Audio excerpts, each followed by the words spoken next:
ملائكته يصلون على النبي يا أيها الذين آمنوا صلوا عليه وسلموا تسليما اللهم صل وسلم وبارك عليه وعلى آله يا رب بالمصطفى بلغ مقاصدنا واغفر لنا ما مضى يا واسع الكرم يا حبيبي المصطفى بلغ مقاصدنا واغفر لنا ما مضى يا واسع الكرم والحبيب الذي ترجى شفاعته في كل هول من الأهوال مقتحمين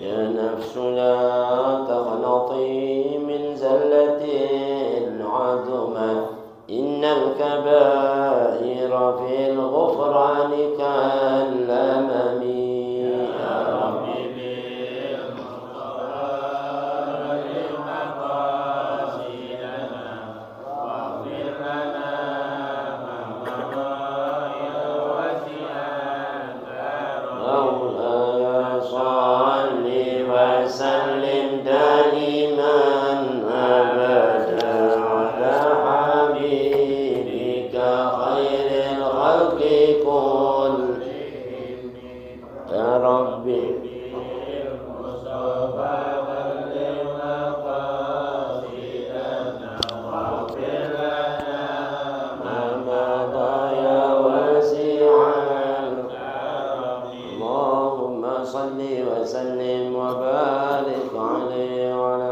آله بسم الله الرحمن الرحيم نويت التعلم والتعليم والتذكر والتذكير والنفع والانتفاع والإفادة والاستفادة والحث على التمسك بكتاب الله وسنة رسول الله صلى الله عليه وسلم والدعاء إلى الهدى والدلالة على الخير ابتغاء مرضاته وثوابه وقربه وحسن الخاتمة مع اللطف والعفو والعافية وصلاح العاقبة وإلى حضرة النبي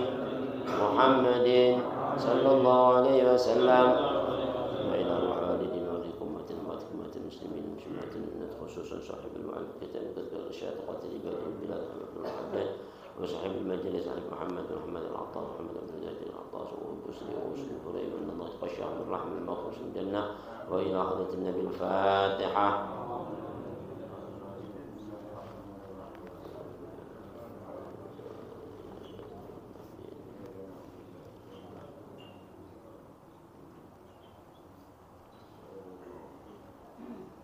السلام عليكم ورحمة الله وبركاته.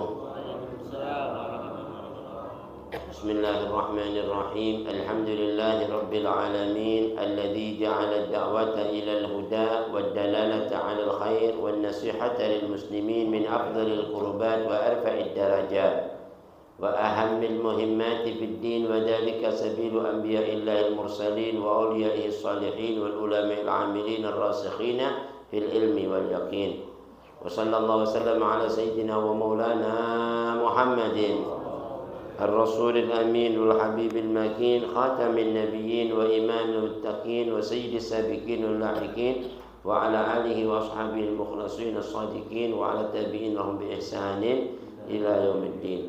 أما بعد سبحانك لا علم لنا إلا ما علمتنا إنك أنت العليم الحكيم فرب اشرح لي صدري ويسر لي أمري واحلل عقدة من لساني يفقه قولي. اللهم اهدنا قلوبنا بحق سيدنا محمد. اللهم اهدنا قلوبنا بحق سيدنا محمد. اللهم اهدنا قلوبنا بحق سيدنا محمد. وارزقنا فهم النبيين وحفظ المرسلين وإلهام الملائكة الله المقربين، وافتح لنا فتوح العارفين. اللهم اغننا بالعلم وزينا بالحلم وأكرمنا بالتقوى وجملنا بالعافية يا أرحم الراحمين. وصلى الله على سيدنا محمد وعلى آله وصحبه أجمعين، والحمد لله رب العالمين. ربي أعوذ بك من همزات الشياطين وأعوذ بك ربي أن يحضرون. الحمد لله، syukur lillah, ma'asyarul habaibul kiram, ma'asyarul hadirin, ma'asyarul muslimin rahimakumullah, yang sama-sama kita hormati, kita cintai para habib kita, hadir antaranya Al-Habib Saleh bin Taufiq Syahab, Al-Habib Abdullah bin Ahmad Al-Attas, Habib Sadid dan para habib lainnya, serta jamaah Majelis Ta'lim dan Mustafa. Mudah-mudahan keringanan langkah kita, keluang waktu kita, terusan niat kita bersama-sama hadir pada pagi yang penuh barakah ini. Selepas kita melaksanakan salat subuh berjamaah, berzikir, berwirid, bertasbih, membaca surat Yasin dengan niat-niat kita. Mudah-mudahan semua niat kita, hajat kita, semuanya diijabah oleh Allah Subhanahu wa taala. Persembahan amal-amal ibadah kita khusus masih pada hari tasyrik, di mana kita baru melaksanakan ibadah daripada salat Id, dan mudah-mudahan kita berharap mudah-mudahan Allah Subhanahu wa taala terima semua amal ibadah kita, puasa kita, zikir kita, yaj'alna wa iyyakum minal aidin wal faizin li ridha rabbil alamin, mas'ubina fillah, mutabakhina fillah, mutahabbina fillah. Amin ya rabbal alamin. Hadirin, marilah sedikit dalam mengisi waktu sebagaimana biasa kita mengaji melalui renungan kitab An-Nasaihud Diniyah wal Wasaya Al-Imaniyah karangan Qutbul Irsyad wa Ghutnibat wal Bilad Al-Habib Abdullah bin Alawi Al-Haddad Sahibul Ratib. Masih di dalam akhir penghujung tentang Mabhasul Ilmi, pembahasan mengenai ilmu dan para alim ulama. Sampai kita kepada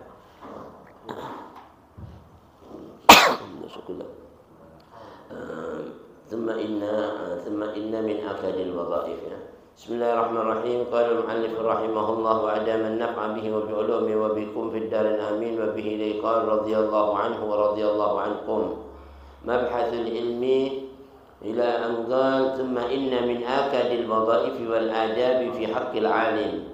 Fi haqqil alimi an yatakallama an-nasa bi fa'lihi qabla qawlihi wa an la ya'murahum bi shay'in min al-khair illa wa yakunu min ahrasihim ala fi'lihi wal 'amali bihi.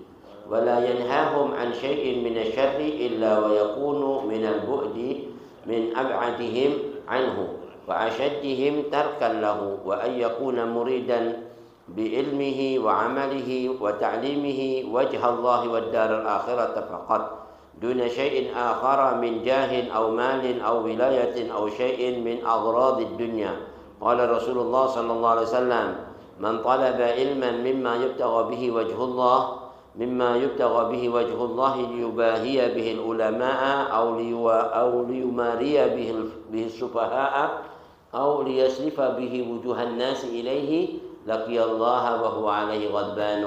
اللهم انفعنا بما علمتنا وعلمنا ما ينفعنا وزدنا علما، والحمد لله على كل حال، ونعوذ بالله من أحوال أهل النار. ومبحث الصلاة.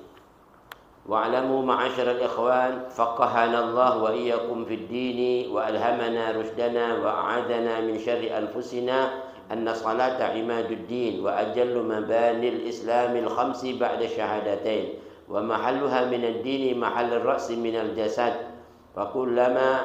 فكما أنه لا حياة لمن لا رأس له فكذلك لا دين لمن لا صلاة له.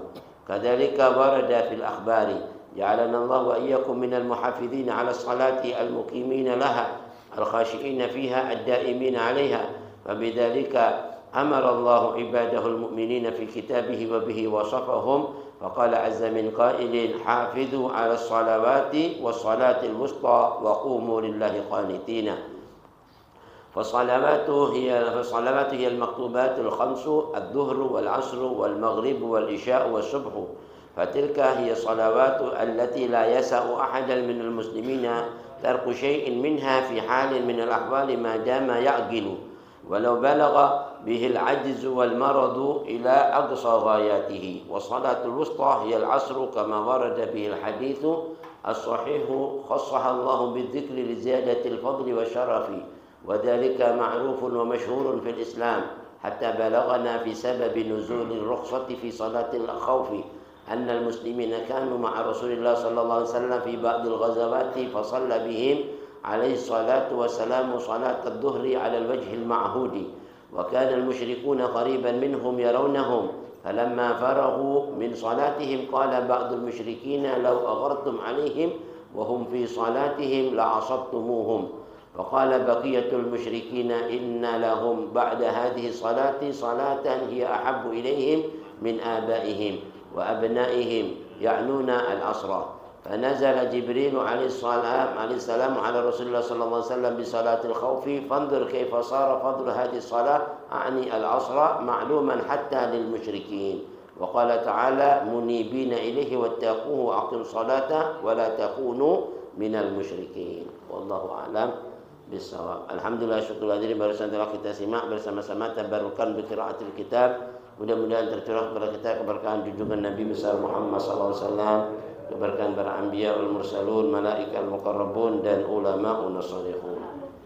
Masih tentang pembahasan masalah ilmu, penghujung dari penjelasan masalah mabhatul ilmi wa ahlihi, tentang keutamaan ilmu dan guru-guru atau para alim ulama yang memegang ilmu. Berkata Imam Habib Abdullah bin Haddad, "Tsumma inna min akadil wadhaif wal adab fi haqqil alim." Sesungguhnya sesuatu yang paling ditekankan tugas-tugas dan adab-adab etika bagi seseorang alim atau para alim ulama, para penuntut ilmu kayak kita semuanya ini. Tugas-tugas kita yang paling ditekankan dari Allah Subhanahu wa taala serta Rasulnya buat semua para hakil alim, orang-orang yang berilmu atau orang-orang yang menuntut ilmu termasuk para alim ulama. Pertama, tugas yang paling ditekankan ialah akhlak yang paling ditekankan, ayyatakallama an-nasa bi fi'lihi qabla qawlihi. Dia harus menunjukkan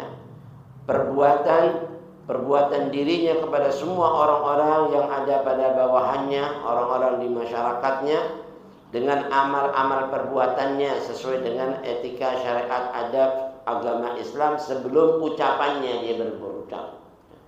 Jadi orang itu sebelum berucap beramal terlebih dulu. Kadang-kadang orang ini pintar ngomong tapi ngamal nggak bisa. Tapi selayaknya dia harus menunjukkan perbuatannya itu terlebih dahulu kepada manusia dengan akhlak-akhlak, etika, tata krama, apa yang diajarkan Al-Quran, apa yang disabdakan Nabi besar Muhammad, apa yang diajarkan melalui syariat agama kita, itu dengan perbuatan terlebih dahulu sebelum dia ngomong. Kayak Nabi kita Muhammad SAW sebelum ngajari orang baik, dirinya udah baik. Sebelum Nabi ini ngelarang orang berbuat bohong, Nabinya sendiri udah gak pernah bohong. Ya kan? Jadi nggak ada dalil orang untuk nyacat dia. Bagaimana mau ngatain Nabi ini pendusta? Dia nggak pernah bohongin kita. Ya kan? Jadi didahulukan itu amal sebelum ucapan. Ya kan? Wa an la ya'muruhum bi syai'in minal khair, dan selayaknya bagi para alim ulama, penuntut ilmu, guru-guru dan semuanya ini, janganlah mereka memerintahkan sesuatu apa saja dari kebajikan, illa kecuali wa yakunu min ahrasihim ala fi'lihi wal amali bihi, kecuali dia harus menjadi orang pertama yang paling berhasrat dalam kebaikan itu. Ya. Jangan memerintahkan orang lain berbuat baik kecuali dirinya sudah lebih dahulu untuk mengamalkannya dan berhasrat untuk meraih pahalanya itu. Kayak gitu kan Nabi kita Muhammad. Tidaklah Nabi itu nyuruh kita berbuat baik kecuali Nabi orang pertama yang sudah ngamalin itu, dan orang yang pertama paling berhasrat pahala daripada kebaikan itu. Makanya jadi berbekas di hatinya orang. Orang sudah diamalin duluan. Ngajak orang baik, Nabi memang paling pertama dari kebaikan. Ngajak orang berbuat sedekah, ya Nabi pertama kali yang bersedekah. Ya. Kayak gitu. Makanya orang semuanya mengikuti apa yang dibawa Nabi besar Muhammad SAW itu dari hatinya. Karena semua amalan yang sudah ditunaikan dari hati itu akan masuk di hati orang. Yang sudah diamalkan dalam perbuatan itu akan diikuti dalam perbuatan orang. Tapi kalau kita nyuruh orang, kita sendiri nggak pernah mau, orangnya juga berat juga. Subhanallah, naudzubillah min dzalik. Wala wa alla ya'muruhum bi syai'in min al-khair illa wa yakunu min ahrasihim, haris, orang yang paling berhasrat, paling mengingini kebaikan itu. Ala fi'lihi wal amali bihi, untuk melakukan tadi itu, untuk memperhatikan perbaikan tadi. Jadi harus kita yang paling berhasrat, ahras ya, yang paling utama. Artinya contoh kan, namanya contoh itu kan harus lebih dibanding yang dikasih contoh. Ya kan? Kayak Nabi kita Muhammad itu sampai dijadikan panutan karena dia yang paling utama. Laqad kana lakum fi Rasulillah uswatun. Wa la yanhahum an syai'in min asy-syarri illa wa yakunu min ab'adihim anhu, dan jangan mencegah orang lain sesuatu apapun dari keburukan-keburukan kecuali dia orang yang pertama yang menjauhi keburukan itu dan orang yang paling takut dari dosa itu. Kadang-kadang kita nyuruh orang berbuat apa, meninggalkan maksiat, dianya sendiri nggak takut, ya tambah parah lagi maksiat yang dilakukan orang tadi itu. Naudzubillah. Karena ulama ini jadi panutannya, kayak antum penuntut ilmu sama orang bawa-bawaan itu jadi apa, panutannya, jadi sorotannya. Wah, dia ngaji aja begitu, apalagi kita yang nggak ngaji. Nah, jadi gitu, ya kan? Itu yang ngaji aja kayak begitu, gimana yang nggak ngaji jadiin gitu, naudzubillah. Jangan, jadi dijadiin apa, uswah, gudwah, contoh. Kalau kita mau melarang orang berbuat maksiat, pertama kali kita orang yang harus menjauhi, ya, min ab'adihim, yang paling jauh dari maksiat itu dan paling takut dari dosa itu.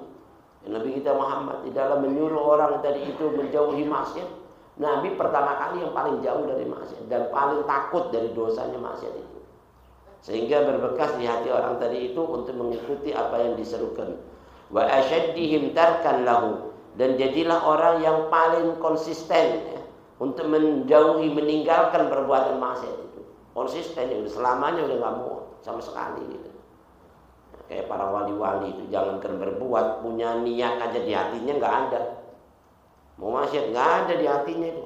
Ya kan, apalagi mau berbuat, bayang-bayangin aja kayak gitu-gitu, nggak mau, ngotorin hatinya. Naudzubillah min dzalik. Wa asyaddihim tarkan lahu. Habib Saleh doanya makbul sampai lebih cepat dibanding petir yang nyambal. Waktu ditanya, Habib kok bisa doa antum sampai kayak gitu, Habib?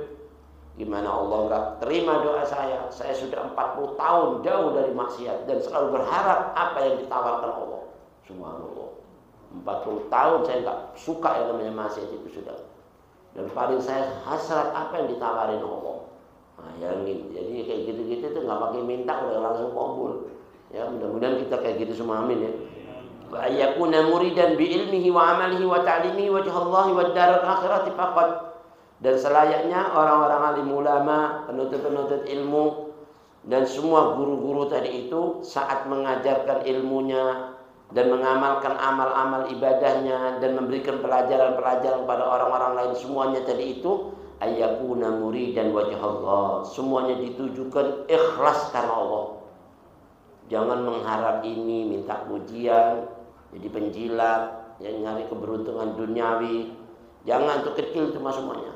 Yang paling ditujukan ayyakuna muridan wajhallah. Betul-betul diingini, tujuannya diniatkan, dimaksudkan karena Allah wa darul akhirah. Meraih kampung halaman akhirat yang lebih besar dibanding dunia maisinya, ini enggak ada apa-apanya. Dunia maisinya segede-gedenya dibanding paling kecilnya akhirat, la syai', enggak ada apa-apanya. Apalagi gedenya sono. Allah enggak bilang kecilnya akhirat, gede akhirat itu. Dan kecilnya dunia, Allah bilang kecilnya dunia. Kalau mau rebutan dunia yang kecil, yang hina, sirna, binasa, dibanding akhirat yang kekal, banyak besar yang kekal lagi, gimana coba? Makanya kalau betul-betul orang itu mengharap pahala di sisi Allah, nggak ada apa-apanya nih. Ya, dunia itu bakal ngejar orang yang ngejar akhirat. Tapi dunia bakal lari, ya kan, dari orang yang nuntut dia. Naudzubillah min dzalik. Jadi betul-betul tujuannya orang mengamalkan ilmu, orang menuntut ilmu, orang mengajarkan ilmu harus karena Allah dan meraih keberuntungan kampung halaman akhirat saja fakotnya. Duna syai'in akhar, enggak boleh ada selain sesuatu apapun yang lain selain ini.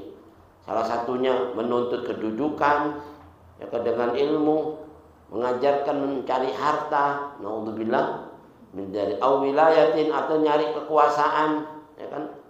biar jadi pemimpin dan sebagainya. Au syai'in min agradid dunya, atau segala macam sesuatu dari harta benda duniawi. Jangan, ya, semua itu nggak bakal jadi berkah ilmu yang dituntutnya, bahkan akan menjadi menuntut dirinya di akhirat. Naudzubillah.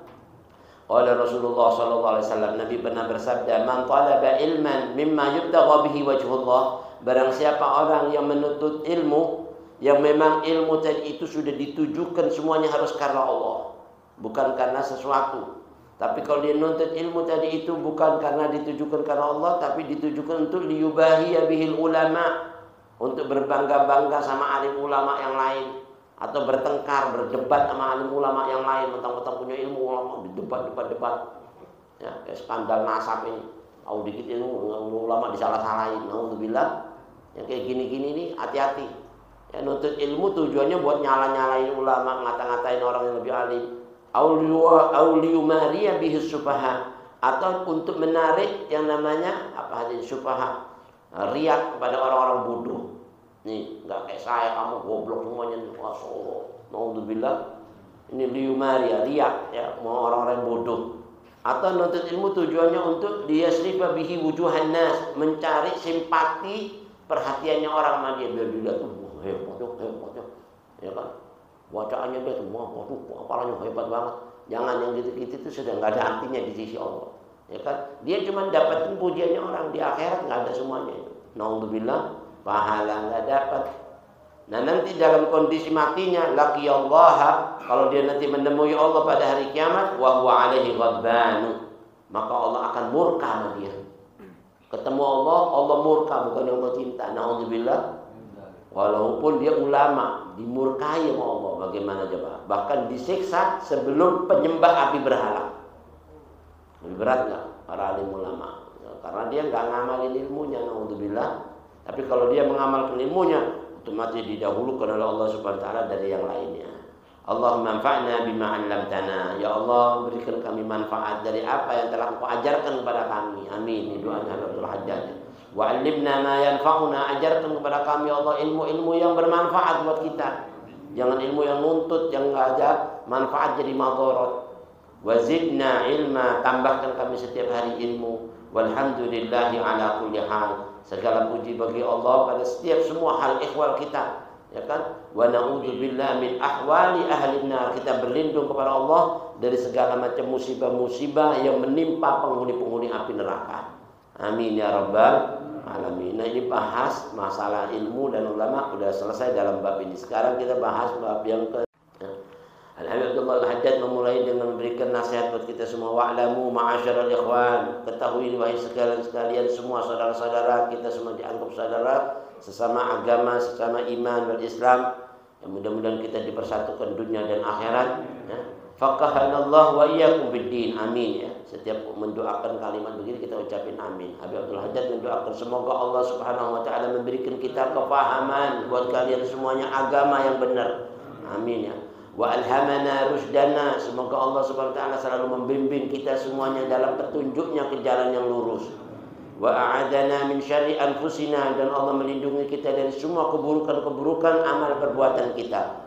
Anna salata imaduddin, bahas pembahasan salat. Sesungguhnya salat itu adalah tiang agama. Salat ini tiangnya agama. Wa ajallu mabanil islamil khamsi ba'da syahadatain, dan salat ini adalah asas-asas dasar Islam yang paling penting, paling utama, bahkan paling mulia. Ya, dalam dasar-dasar Islam yang 5 ini, dari rukun Islam yang 5 setelah syahadatain. Setelah kita mengucapin asyhadu an la ilaha illallah wa asyhadu anna muhammadar rasulullah. Makanya pertama syahadat, salat, puasa, zakat, haji, ya kan? Jadi setelah kita mengucapkan 2 kalimat syahadat, yang paling penting dari rukun Islam yang 5 itu adalah as-shalah. As-salat imaduddin. Wa mahalluha, kedudukannya salat ini dalam agama, minaddin, mahallur ra'si minal jasad. Diibaratkan bagaikan kepala di atas jasad tubuh kita ini. Kedudukannya, ya. Salat ini dalam agama diibaratkan bagaikan kepala dalam jasadnya kita. Kira-kira kepala ini penting apa enggak? Nomor 1. Orang kalau nggak ada kepalanya ya mati udah. Ya kan? Ada nggak orang jalan nggak pakai kepala? Ya, kalau nggak ada tangannya masih bisa, nggak ada kakinya masih bisa. Kalau kepalanya nggak ada udah. Ya kan? Seolah-olah bagikan kepala dari jasad. Fakama, sebagaimana kita tahu semuanya, annahu la hayata liman la ra'sa lahu. Manusia itu nggak bisa dibilang hidup kalau nggak punya kepala. Fakadzalika, begitu juga la dina liman la salata lahu. Nggak bisa dibilang beragama kalau dia itu nggak sholat. Bilang agama Islam sholat bikin main, naudzubillah, itu nggak beragama. Dan jangan dibilang kalau saya sudah sholat zuhur nggak sholat asar nggak apa-apalah. Naudzubillah, itu nggak benar. Orang tanya, kamu gimana sholat, udah benar semua belum? Ya kita sama sholat sih kemarin luput 1 kali aja. Lah itu namanya bukan main-main, itu berarti bikin main masih. Ya masih penting lah kita sholat zuhur daripada kagak sama sekali. Nah, yang kayak gini-gini nih. Kadang-kadang zuhur, asar, maghrib tinggal, subuh hilang. Nah ini kayak gini ini masih dibilang belum beragama. Naudzubillah. Fakadzalika la dina liman la salata lahu. Fakadzalika warada fil akhbar. Yang demikian itu banyak diceritakan dari hadis-hadis Nabi besar Muhammad SAW tentang sholat. Bukan mainan sholatnya. Sholat itu pertama kali yang direnungin ya, semua para nabi-nabi dan rasul. Ya, semua nabi-nabi dan rasul itu mengajak kita menyembah kepada Allah. Ya kan? Wa ila 'adin akhahum huda. Qala ya qaumi ibudullah ma lakum min ilahin ghairu. Wa ila madyana akhahum syu'aiba. Qala ya qaumi ibudullah ma lakum min ilahin ghairu. Ya kan? Wa ila hudin akhahum, semua para nabi-nabi itu nyuruh nyembah Allah, salat semuanya. Ya. Kalau dia enggak salat, ya enggak ada artinya agamanya, sudah naudzubillah jadi musyrik. Dan al-farqu bainana wa bainal kafir as-shalah. Nabi bilang perbedaannya kita itu sama orang kafir cuma sholat. Ya kan? Jadi kalau dia enggak sholat ya kafir udah. Naudzubillah. Perbedaan kita sama orang kafir musyrik itu sholat, dia enggak sholat, enggak nyembah Allah. Walaupun dia sedekah segala macam ya tetap kafir. Naudzubillah. Ja'alana Allah wa iyyakum minal muhafizina 'ala shalah. Mudah-mudahan Allah jadikan kita dan Anda sekalian semua termasuk orang-orang yang betul-betul memelihara, menjaga salat-salatnya ini yang diwajibkan oleh Allah. Pewaris surga Firdaus itu apa? Orang-orang yang salatnya dijaga. Ya kan? Walladzina hum fi salatihim hafizun. Yang salatnya mereka jaga waktunya, jaga lagi nggak sampai lupa rukun-rukunnya, adab-adabnya, etikanya, akhlaknya, tata keramanya. Makanya orang itu jadi baik di dunianya sampai akhiratnya sumbernya sholat. Hidupnya senang, bahagia, rumah tangganya sakinah, mawaddah, rahmah kalau di dalamnya sholat. Tapi kalau rumah tangganya berantakan segala macamnya, itu berarti sholatnya nggak beres. Jadi yang bilang, masa saya ini udah sholat, masih aja susah mulu hidup saya. Jangan nyalain sholatnya ya. Sholatnya kamu enggak benar.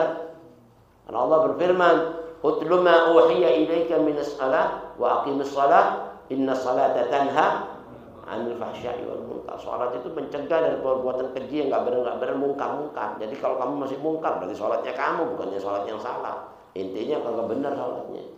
Kalau salatnya benar, enggak mungkin udah. Itu janji Allah. Tanha 'anil fahsya'i wal munkar. Dan orang kalau ada problema apa-apa disuruh sholat. Nabi itu kalau ada masalah-masalah, wa idza hamma amrun min amri dunya ya, atau min amri akhirah apa saja, fabadara ila sholat. Pusing-pusing mikirin orang ribet-ribet kayak sekarang ini, langsung ambil untuk sholat. Bukannya minum baygon, ya kan? Udah puyeng-puyeng minum baygon, tuh dari lantai 70, ya kan? Itu sih bukan nyelesain masalah, nambahin masalah. Nah kayak gitu katanya ulama sholat. Kalau di sholat selesai urusannya, nggak ada masalah. Orang Allah semua yang ngatur dunia dan akhirat itu menghadap Allah, pantas, ya kan sesuai. Dan mudah-mudahan Allah jadikan kita orang yang muhafizina shalah, al-muqimina mithlaha, orang yang mendirikan salat, al-khashishina fiha, khashiin khusyuk dalam salatnya, ad-daimina 'alaiha, daim. Daim itu orang yang langgeng, selalu, terus menerus, nggak putus-putus. Biasanya orang itu nggak bisa sifatnya gundah gulana kecuali orang sholatnya daimun, jaga. Ya. Zamannya Sayyidina Hasan itu masuk satu kampung. Di kampung tadi itu tahu ini Sayyidina Hasan cucunya Nabi Muhammad SAW. Tiba-tiba orang kampung itu ulamanya didatangi, mukanya cemberut, nggak ngenakin. Assalamualaikum. Nggak jawab. Ya Allah, di model-model begini. Ya kan? Kata Sayyidina Hasan, hayya bina ila shalah. Ayo kita sholat sekarang. Lah, sholat kita udah sholat sudah. Barusan kita udah sholat teman. Lah, anak lihat di wajah inti belum ada sholat. Oh bisa barusan kita udah sholat kok masalah saya ada. Nah, orang yang sholat itu ya nggak kayak begini mukanya. Orang yang sholat nggak kayak gini mukanya, nggak nyenengin. Karena apa? Allah berfirman dalam Al-Quran Al-Karim, Innal insana khuliqa halu'a, idza masyahu syarru jazu'a, wa idza masyahu khairu manu'a, illal musallin alladzina hum fi salatihim daimun. Nah, orang-orang manusia itu kadang sifatnya suka gundah gulana. Kalau dapat musibah, kalau kesal. Kalau dapat nikmat, kikir, pelit. Nah, kecuali orang-orang yang sholat nggak kayak gini. Orang yang benar sholatnya daimun. Kalau dapat nikmat itu, dapat nikmat ini bukannya nggak senang nanti. Ya kan? Sayyidina Hasan siapa? Sayyidina Hasan datang ke situ ngasih berkas kalau ente kok nggak senang. Berarti ente bukan orang yang benar. Dapat nikmat mesti gembira, malah ente pelit. Takut, ketakutan ini segala macam. Naudzubillah min dzalik. Kayak gitu. Jadi kelihatan orang itu baik buruknya dari diukur dari sholat. Makanya kata guru kita dulu, kalau ente mau jalin bisnis, partner, usaha apa saja, ente lihat orang dari itu, sholat nggak? Bener nggak sholatnya? Tapi kalau dia sudah nggak sholat, jangan ente percaya satu kalimatnya.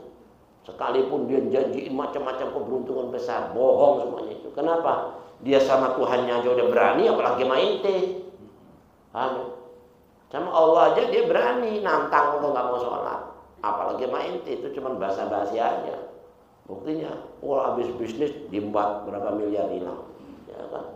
Nah itu, karena apa? Dia nggak ngukur dari sholatnya. Nabi Allah Ibrahim mau ninggalin anak istrinya di buku Sahara tandus gersang. Apa yang diungkapkan waktu doanya? Rabbana inni askantu min dzurriyyati biwadin ghairi dzi zar'in inda baitikal muharram Rabbana liyuqimus shalah.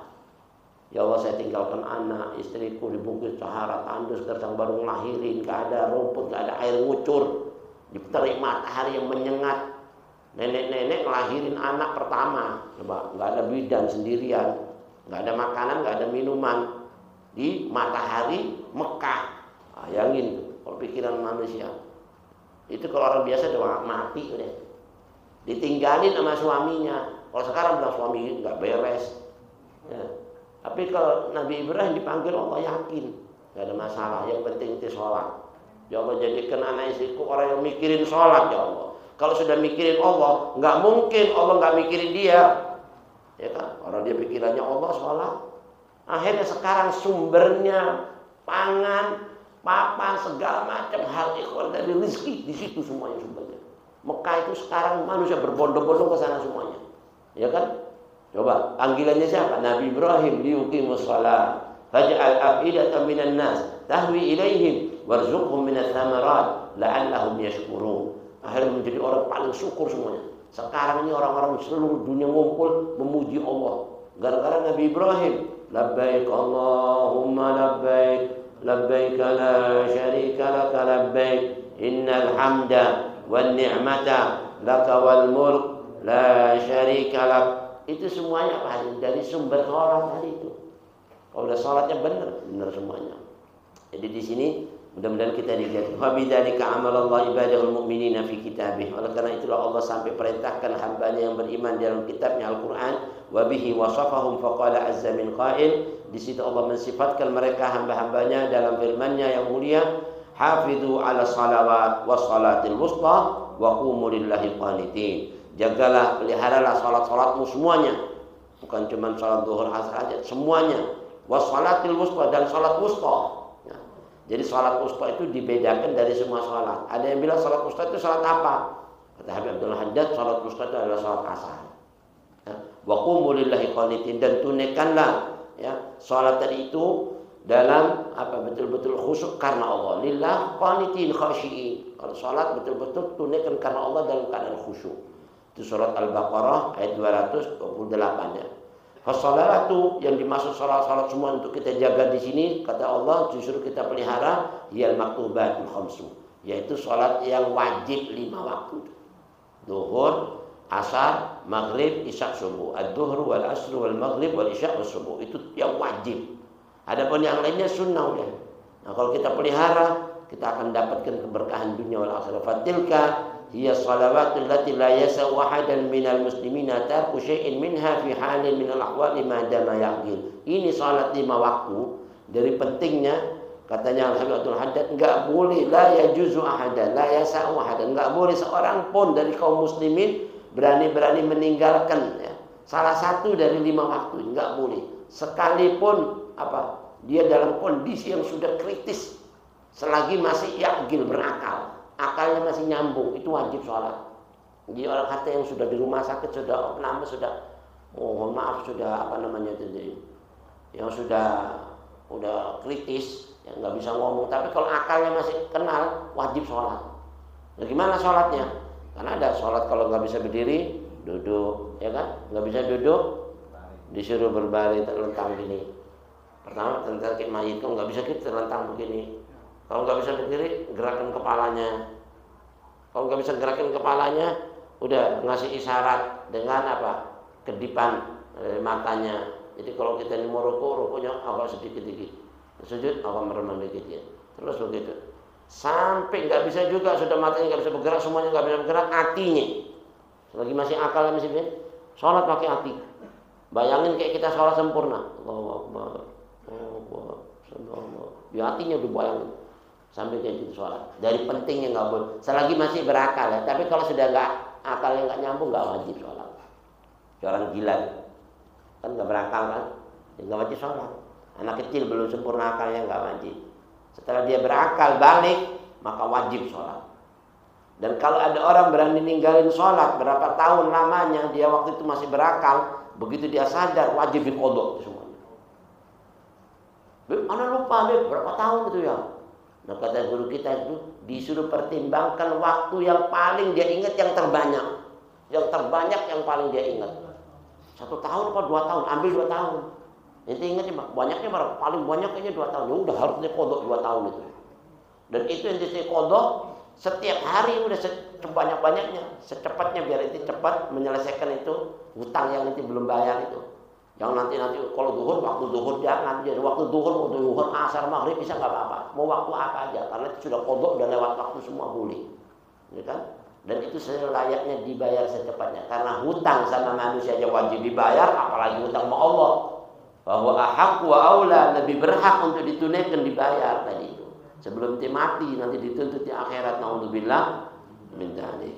Nah, di sini sedikit, walau balaghal ajzu wal maradu ila aqsa ghayatihi, sekalipun orang itu sudah pada puncak ya, yang paling lemah dalam tubuhnya, sakit yang paling parah, tetap yang namanya sholat itu tidak bisa ditinggalkan sedikit pun. Wajib ya sholat 5 waktu. Wa shalatul wusta, yang dimaksud dengan sholat wusta yal asru, sholat asar. Kama warada bihil hadis, sebagaimana diriwayatkan satu hadis as-sahih dari Nabi kita Muhammad SAW, khassahallahu bidzikri li ziyadatil fadli wasyaraf. Kenapa sampai Allah khususkan sebutan salat wusta itu disebut tersendiri dalam ayat ini?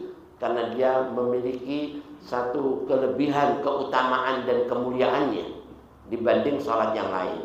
Wa dzalika ma'rufun wa masyhurun fil Islam. Salat wusta ini, salat asar ini adalah salat yang ma'ruf, yang sudah dikenal dan masyhur, yang terkenal di dalam agama Islam. Sampai pernah satu riwayat turunnya salat, perintah salat khauf itu gara-gara salat asar. Salat khauf itu salat dalam peperangan yang ditakuti orang, ya kan, salat khauf. Hatta balaghana fi sababi nuzulur rukhsah fi salatil khauf. Sampai kepada kita sabab turunnya keringanan kita untuk melaksanakan sholat khauf itu, ada satu riwayat dulunya di masa Nabi kita Muhammad SAW, annal muslimina kanu ma'a Rasulullah SAW fi ba'dil ghazawat. Dulu sahabat-sahabat Nabi bersama Rasulullah SAW berada dalam satu peperangan di antara peperangan-peperangan membela agama Allah. Maka Rasulullah SAW fasalla bihim alaihi salatu wassalam salat al-dhuhri ala al-wajhil ma'hud. Maka Nabi bersama para sahabat-sahabatnya salat zuhur sebagaimana cara yang biasa, salat zuhur biasa. Nah, saat Nabi salat zuhur tadi itu, wa kanal musyrikuna ghariban minhum yarawnahum, orang-orang musyrik yang mau menyerang Nabi Muhammad SAW itu waktu itu berada di sekitar Rasulullah SAW dalam terjadinya peperangan. Dan mereka menyaksikan, apa itu? Lagi sholat. Ya. Orang-orang kafir yang menyerang dari jauh, dekat, dia melihat. Ya kan? Falamma farahu, tatkala semua sahabat Nabi Muhammad SAW selesai min salatihim dari salat duhur bersama Rasulullah, qala ba'dul musyrikin. Sebagian orang-orang musyrik itu berkata sama sebagian yang lainnya, saya tahu ya, kenapa? Lau aghartum alaihim wa hum fi salatihim la asabtumuhum. Kalau kamu menyerang sekarang nanti ini, ya, dalam sholat mereka itu paling gampang. Jadi kalau udah sholat dia nggak bakal bergerak, dipikir gitu. Jadi inti mau tebas mereka, la asabtumum, kau bisa kuasai mereka udah. Kalau sekarang kan dia nggak sholat, dia mau ngapain bisa nyerang kita. Jadi diserang, tapi kalau dia sholat nggak bisa. Wah, tapi udah selesai sholat, iya, nggak jadi masalah. Katanya sebagian orang musyrik bilang, faqala baqiyatul musyrikin. Sebagian orang musyrik yang lain bilang apa? Udah kita tunggu aja. Ini mereka sekarang sholat zuhur. Inna lahum ba'da hadis sholat. Sesungguhnya mereka itu punya setelah sholat ini sholatan, sholat yang bagi mereka hiya ahabbu ilaihim min abaihim wa abnaihim. Sholat itu lebih dicintai sama mereka dibanding anak-anak mereka dan ayah-ayah mereka sendiri. Ya, yaknuna al-asra. Yang dimaksud di sini ini adalah sholat asar, kata orang Muslim. Fanazala Jibril alaihissalam ala Rasulullah sallallahu alaihi wasallam bi amrillah taala bi sholatil khauf. Lalu malaikat Jibril diperintahkan sama Allah SWT untuk memberikan pelajaran kepada Nabi Muhammad tentang tata cara sholat khauf, sholat yang dilakukan dalam peperangan. Jadi kalau kamu nanti mau diserang dalam sholat begini, yang satu berdiri, yang di belakang sholat. Nah waktu yang sholat udah yang depan berdiri, yang belakang jaga, gini-gini. Aturannya begitu. Wah, akhirnya dia serang, perang lagi sholat. Bayangin, ini lagi sholat berjamaah perang. Jadi luar biasa, ya kan? Tetap sampai di sini katanya ulama, fandur kaifa sara fadul hadis salat. Coba pikirin ya, bagaimana keutamaan salat ini sampai dikenal, yakni disebut dengan salat asar ini ma'luman hatta lil musyrikin. Dikenal sampai orang musyrik aja tahu keutamaan salat asar. Ya kan? Dan bagaimana pentingnya sholat itu, nggak bisa ditinggalkan sekalipun dalam keadaan perang. Dan itu berjamaah. Dianjurkan sholat, ya kan, dalam perang berjamaah. Lah itu sekarang kagak perang, kagak apa-apa, kagak mau berjamaah, ya kan? Orang dulu dalam kondisi perang masih disuruh berjamaah. Apalagi sekarang nggak ada perang, nggak ada apa-apa, nggak mau jamaah. Naudzubillah. Wa qala ta'ala, lalu Allah berfirman, munibina ilaihi wattaquhu wa aqimus shalah. Jadilah kalian orang-orang yang kembali bertobat kepada Allah dan bertakwa kepadanya, dan dirikanlah salat. Wala takunu minal musyrikin, dan janganlah kamu termasuk golongan orang-orang yang musyrik, yang mensekutukan Allah. Naudzubillah min dzalik. Orang-orang musyrik ini orang-orang yang selalu mengikuti hawa nafsu, yang enggak mengikuti panggilan Allah. Ya kan? Orang-orang musyrik orang-orang yang selalu mengikuti hawa nafsunya. Balittaba'al ladzina dzalamu ahwa'ahum bighairi ilmin. Ya, orang-orang mengikuti hawa nafsunya tanpa dasar pengetahuan ilmu, makanya dia nggak tahu keutamaan sholat. Kalau dia tahu dasarnya ilmu, nggak bakal ninggalin sholat sekalipun dalam kondisi perang. Wallahu a'lam. Nah, mudah-mudahan aja sedikit ini bermanfaat, kita bisa ambil ilmu hikmah dan kita bisa mengamalkannya. Hadanallahu wa iyyakum ajma'in wal 'afu minkum. Kita baca takbir ya, takbir muqayyad ya, dianjurkan setelah ta'lim, setelah sholat, setelah kita bepergian, untuk mengambil fadilah ayyam tasyrik. Allahu akbar, Allahu akbar, Allah